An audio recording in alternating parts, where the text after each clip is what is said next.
গর্দান গর্দান কাটো কাটো সুন্দর করে পিস করো।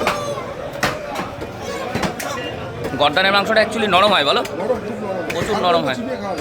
আমি গর্দান তো মোটামুটি মাংস নিলে গর্দান একটু নিই, সত্যি গর্দানটা খুবই নরম হয়। অনেকে জানে না, বলে গলা কেন খাবো, গলা কেন খাবো। আরে ভাই গলা খেতে চায় না, গলার মাংস সবথেকে ভালো হয়। হ্যাঁ এই মাংসটা সব থেকে ভালো হয়। দেখুন গর্দান, অনেকে আপনারা হয়তো ভাবেন যে খাসির গলা কেন খাবো, এই গর্দানের মাংসটা অরিজিনালি খুবই সুন্দর হয়, এটা নিয়ে সন্দেহ নেই। আর খুব সুন্দর করে দেখুন পরিষ্কার করে দিচ্ছে, পরিষ্কার করে পিসগুলো করবে দেখুন।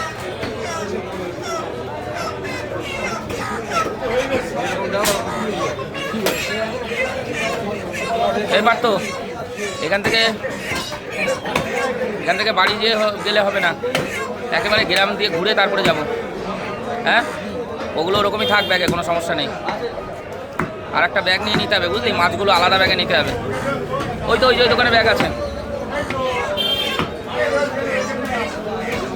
দেখুন।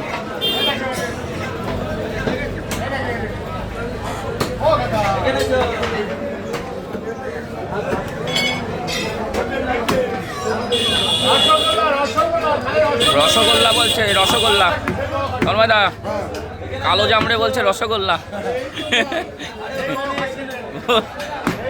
তাও আবার বেশি ভেজে ফেলেছে, চুপসে গেছে, বলছে দেশি দেশি।